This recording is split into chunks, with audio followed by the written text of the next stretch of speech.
हमारी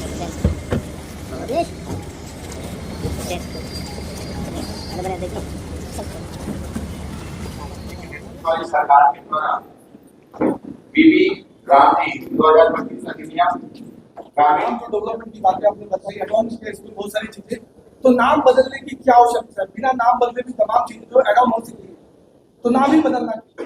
विकसित भारत ये लक्ष्य को लेकर है ना, आपको एक बार विकसित भारत इस लक्ष्य को लेना है। मैं आपसे कहना ये चाहता हूँ। नमस्कार, जय हिंद, जय भारत। मैं प्रदीप और आप देख रहे हैं बेहतर संवाद। सुबह सुबह छत्तीसगढ़ के डिप्टी सीएम विजय शर्मा दुर्ग पहुंचते भाजपा कार्यालय और वहां पर पत्रकारों से रूबरू होते हैं और देश में होने वाले बड़े परिवर्तन के लिए दो तरफ योजना है, उसके संदर्भ में है विकसित भारत गारंटी फॉर रोजगार एंड आजीविका मिशन ग्रामीण। ये जो योजना हमारे देश में सदन के माध्यम से लागू हुई है, जिससे पिछले महीने 20 तारीख को अधिसूचित हुआ है और उसके बाद 6 महीने के अंदर अंदर सभी प्रदेशों को इसको लागू कर लेना है। इसके पीछे अगर कोई अफवाह फैला रहा है तो आपके माध्यम से, मीडिया के माध्यम से जनता के बीच में स्पष्टता होनी चाहिए। इसलिए हम सब मिलकर के आज एक बार इस पर चर्चा कर रहे हैं। मैं आपको ध्यान दिलाना चाहता हूं कि ये मनरेगा का नाम बदल दिया, महात्मा गांधी का नाम बदल दिया, ऐसा कहने वालों से मैं पहले पूछना चाहता हूं कि मनरेगा पहले मनरेगा नहीं था, नरेगा। वो तो 2009 में आपने उसको मनरेगा किया, पहले नरेगा। पहली बात, जवाहर रोजगार योजना पहले हुआ करती थी, आपने उसको बदलकर नरेगा किया था। उन्हीं लोगों ने जवाहर रोजगार योजना को बदलकर नरेगा किया था। तो जब नरेगा किया था तो क्या उन्होंने जवाहरलाल जी को अपमानित करने के लिए या उनको समाप्त करने के लिए किया? जवाहर रोजगार योजना से नरेगा हुआ, नरेगा से मनरेगा हुआ। यह विकास की एक रेखा है, यह मानते हैं हम। और मनरेगा जो वर्तमान स्थिति है उसमें अनेक संशोधन आवश्यक थे, ये हम सबको ध्यान है। उसमें यह भी है कि सिर्फ श्रम आधारित यह योजना क्यों रह जाए। लगभग देश का 80,000 करोड़ रुपया इसमें लगता था और उसके आधार पर गांव में कोई इंफ्रास्ट्रक्चर डेवलपमेंट के काम आपको दिखते नहीं। और इसलिए यह आवश्यक था कि आगे ऐसी कुछ योजना और बढ़े। अब समय के साथ साथ, क्योंकि अब लक्ष्य देश ने निर्धारित कर रखा है कि 2047 तक भारत पूर्ण विकसित राष्ट्र बनकर उभरेगा, तो हमारे पूर्ण विकसित गांव भी होने चाहिए। और इसलिए यह आवश्यक है कि हम अपने गांव के इंफ्रास्ट्रक्चर डेवलपमेंट के लिए भी काम करें। तो यह योजना और अपग्रेड होकर अब इंफ्रास्ट्रक्चर डेवलपमेंट भी इसमें इंक्लूड किया गया है। यही अंतर हुआ पहला। दूसरा, मैं आपसे विशेष रूप से एक बात कहना चाहता हूं कि गांधी परिवार ने महात्मा गांधी के नामों का उपयोग ही किया है हमेशा, उनके विचारों पर चले नहीं। गांधी जी के विचार में उन्होंने अंतिम समय में ही हे राम कहा था। वो राम राज्य ही चाहते थे। वो गांव में कैसा गांव चाहते थे वो हम सबको ध्यान है। और इसलिए गांधी जी के विचारों के अनुरूप ये बीबी जीराम जी योजना है। उनके नामों का फायदा उठाना कांग्रेस का काम है, परंतु गांधी जी के विचारों पर चलकर देश को आगे ले जाना ये हमारा काम है। उसी दिशा में हम आगे बढ़े हैं। मैं आपको निसंदेह ये कहना चाहता हूं, योजना में 100 दिन था, अब 125 दिन है। इसमें गति शक्ति आधारित, मतलब पहले योजना सिर्फ पंचायतों तक हुआ करती थी, अब ये योजना पंचायत में भी होगी, इसके ऊपर ब्लॉक में भी होगी, जिले में होगी, प्रदेश में होगी और इसका पूरा इंटीग्रेशन राष्ट्र स्तर पर भी होगा। इसमें 2 महीने जो मांगे आया करती थी कि कम से कम खेती के समय 2 महीने हमको कृषक मैंने कृषि मजदूर मिलने ही चाहिए, उस समय बंद होना चाहिए। तो 2 महीना राज्य सरकारें अपनी तरफ से नोटिफाई करके इसको निर्धारित करेंगी कि कौन से 2 महीने में ये काम राज्यों में बंद रहेगा। इसमें मैं आपको स्पष्टता से ये कहना चाहता हूं कि पहले सिर्फ मिट्टी पर आधारित काम ही उस पर बहुतायत में किए जाते थे, कुछ प्रावधान थे परंतु उन प्रावधानों का उपयोग कर सकना बड़ा मुश्किल था और इसलिए अब ये बड़ी स्पष्टता के साथ किया गया है कि इंफ्रास्ट्रक्चर डेवलपमेंट के काम इस बीबीजी रामजी योजना के माध्यम से हो पाएंगे। इनमें स्कूल का इंफ्रास्ट्रक्चर, चाहे स्कूल में एक्स्ट्रा क्लास की जरूरत हो, चाहे स्कूल में एक्स्ट्रा लाइब्रेरी की जरूरत हो या लेबोरेटरी की जरूरत हो, इसके माध्यम से किया जा सकेगा।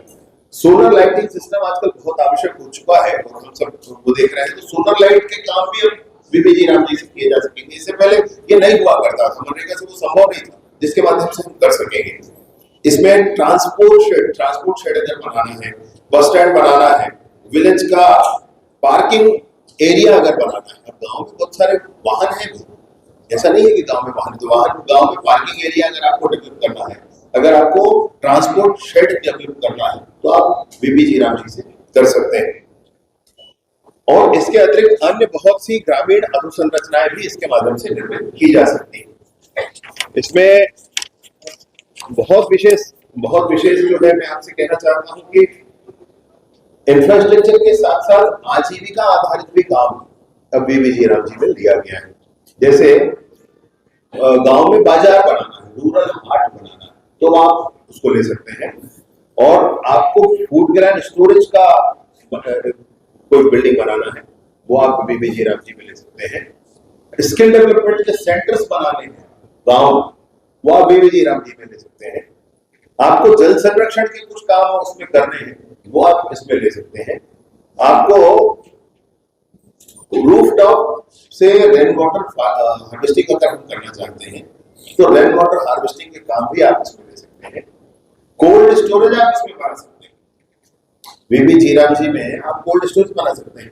बहुत सारे गांव हमारे देश में, हमारे प्रदेश में भी ऐसे हैं जहां पर अच्छा उत्पादन सब्जी का है, लेकिन कोल्ड स्टोरेज वहां नहीं है, आप कोल्ड स्टोरेज इसमें बना सकते हैं। और ऐसे अन्य कृषि आधारित जो भी काम आपके हैं, उसके इंफ्रास्ट्रक्चर भी आप डेवलप कर सकते हैं, ये बीबीजी रामजी में हो सकता है। इंटीग्रेटेड प्रोजेक्ट्स जितने हैं, चाहे वो साइक्लिक इकोनॉमी के लिए जितने भी आवश्यक चीजें हैं, वो सारे प्रमोशन के काम आप इसके माध्यम से कर सकते हैं। डेयरी से संबंधित, गांव में डेयरी भी बहुत आवश्यक ही होती है, तो डेयरी से संबंधित और पशुपालन से संबंधित सारे काम आप इसमें कर सकते हैं। जैसे मैंने पशुपालन के लिए पशु शेड इसमें बना सकते हैं, आप बकरी पालन के लिए शेड बना सकते हैं, और सुअर पालन के लिए शेड बना सकते हैं। ये सारे शेड भी इसके माध्यम से हम गाँव बना पाएंगे। इसमें फिशरीज से संबंधित आप तालाब बना सकते हैं, उसको रखने के लिए स्टोरेज का एरिया बना सकते हैं।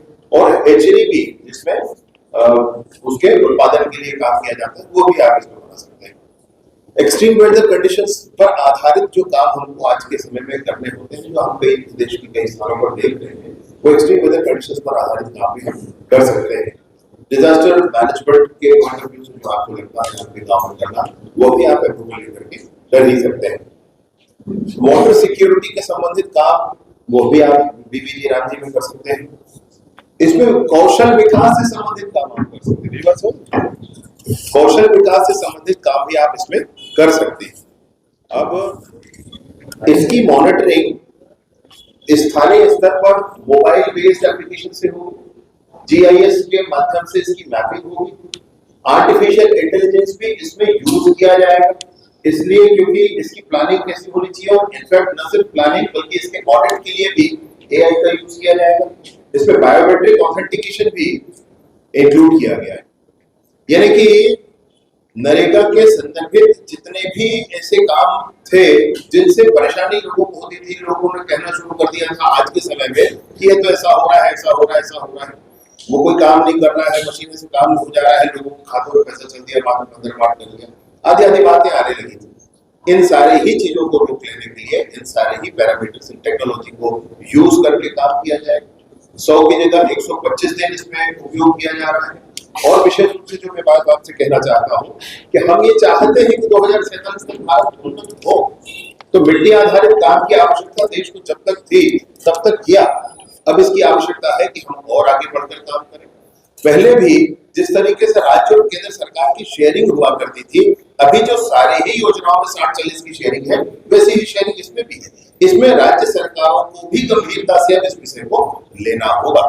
नरेगा के माध्यम से राशि पहले सिर्फ 80,000 करोड़ का प्रावधान केंद्र में हुआ करता था, अब 1,50,000 करोड़ से भी अधिक का प्रावधान इस पूरे योजना को लेकर के बनाया गया है। इसमें राज्य सरकारें भी उत्तरदायी होंगी और अपने इंफ्रास्ट्रक्चर को डेवलप करने के लिए उनको ज्यादा पैसे मिल पाएंगे। मेरा बिल्कुल स्पष्ट इसमें मत है, मानना है कि इसके पीछे राजनीति कोई जैसी चाहे कर ले, लेकिन बहुत स्पष्टता इस बात की कि 2047 का हमारा ग्रामीण क्षेत्र जैसा होना चाहिए। उस ग्रामीण क्षेत्र की सोच के साथ आज ही बीबीजी रामजी योजना लेकर आए हैं। इसमें ग्रामीण क्षेत्रों के इंफ्रास्ट्रक्चर डेवलप होंगे। 100 की जगह 125 दिनों का रोजगार लोगों को देने की गारंटी की गई है। राज्य सरकार और केंद्र सरकार के बीच पैसे का आवंटन कैसे होता है वो गांव के लिए चिंता का विषय नहीं है। गांव के व्यक्ति के लिए कोई परेशानी नहीं है कि इसमें केंद्र का कितना राशि और राज्य का कितना राशि, वो तो राज्यों को करना है, केंद्र भी कर ही रहा है। कुछ योजना और एक कदम आगे बढ़कर गई है। अगर इसको कोई गलत दृष्टि से देखता है तो उनसे मैं पूछना चाहता हूँ कि आप फिर महात्मा गांधी के नाम को लेकर के गांधी परिवार बन करके और आप सारा ही देश का भाव लूटना चाहते हैं, लेकिन गांधी जी के विचारों पर आधारित उन्नत ग्रामीण क्षेत्र आप नहीं बनाना चाहते हैं। बीबीजी रामजी के संदर्भ में मैं ये कहता हूं। मंत्री जी, मेरा एक सवाल है, तमाम जो डेवलपमेंट की बातें आपने बताई, एडवांस स्पेस में बहुत सारी चीजें, तो नाम बदलने की क्या आवश्यकता है? बिना नाम बदले भी तमाम चीजें जो एड ऑन हो सकती है, तो नाम ही बदलना क्यों? नहीं, विकसित भारत ये लक्ष्य को लेकर है ना, आपको एक बार विकसित भारत इस लक्ष्य को लेना है। मैं आपसे कहना ये चाहता हूं कि हम किसी भी चीज को, जब आप ये शर्ट अगर मैं पहनना चाहता हूँ, मुझे नया शर्ट चाहिए वैसा, तो शर्ट पूरा बदलना होगा ना। मैं दूसरा शर्ट लेकर के पहनूंगा, मैं पैजामा पहनूंगा, मैं कुर्ता पहनूंगा। अभी वो शर्ट को बदलकर कुर्ता क्यों? ये कोई प्रश्न। एक नई जवाहर रोजगार योजना चलती थी, उसको छोड़कर नरेगा क्यों किया गया था? क्या जवाहरलाल नेहरू जी से कुछ दुराभाव है कांग्रेस का? ऐसा कोई मामला? गलती वाली बात नहीं, उस समय भी हमने कुछ नहीं कहा। ठीक है भाई, नई योजना है, नए भावों के साथ, नए कलेवर, नए तेवर के साथ काम करेंगे।